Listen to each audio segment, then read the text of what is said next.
Welcome, space enthusiasts. Today, we're diving into one of the boldest dreams of our time, Elon Musk's mission to colonize Mars. But why does he want to go there?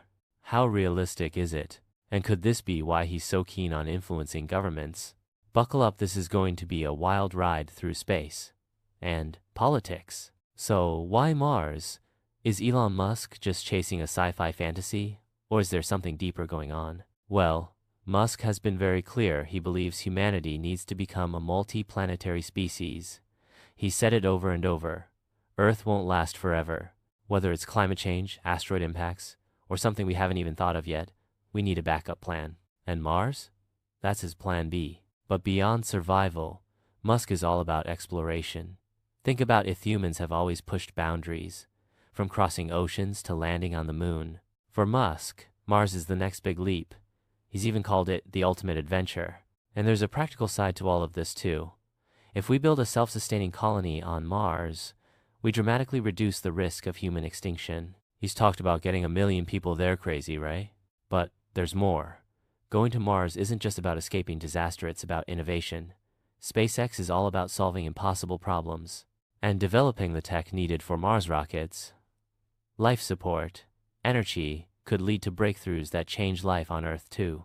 So, to sum it up, it's about survival, it's about adventure, and it's about pushing human technology forward. That's the why behind Musk's Mars dream. How feasible is it? Alright, now, let's get real. Can we actually do this?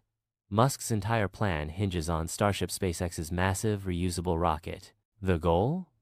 Bring down the cost of space travel from billions to millions. Right now, he's aiming for about $200 per ticket, which isn't exactly cheap. But compared to NASA's traditional missions, it's a steal. So, how does this all work? Step 1. Getting their Starship is already in testing, and Musk is pushing for the first uncrewed missions by 2026. Humans? Maybe in the 2030s. The trip itself? 6 months each way. And SpaceX plans to refuel in orbit to make it all work. So far, so good. Starships had some epic test flights. A few ended in fireballs. But hey, progress. Not perfection, right? Step 2. Surviving on Mars. This is where things get tricky. Mars is brutal. Thin air, freezing temps, think -80 Fahrenheit, and barely any oxygen. Colonists will need shelters, food, water, and power. Musk has floated ideas like 3D printed habitats, hydroponic farms for food, solar panels for energy, even mining ice for water and fuel. Possible? Sure. Easy? Not even close. And then there's the biggest challenge, a self-sustaining colony. 1 million people means roads, factories, schools, an entire economy. Experts say this could take decades, maybe even centuries. And don't forget about radiation.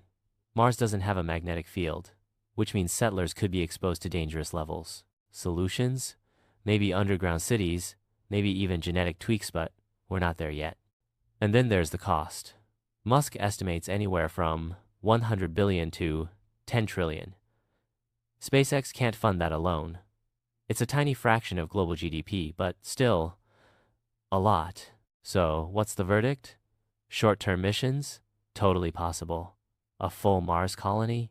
Maybe, but it's a long shot. But if there's one thing we know about Musk, he loves beating the odds. So, here's where things get interesting. Governments. Musk knows SpaceX can't do this alone. Even with all the ambition in the world, the cash and resources needed for Mars are insane. So, is that why he's cozying up to politicians? Think about it. NASA's annual budget is about $25 billion. A Mars colony? It could eat that up fast. Musk has already partnered with NASA. SpaceX has won huge contracts for moon missions and space tech. But Mars? That's another level. He needs more than just NASA, he needs international cooperation. That's why he's pushing for a public-private partnership.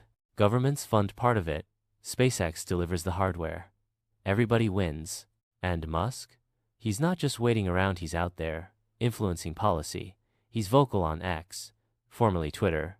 He meets with lawmakers. He backs candidates who align with his vision.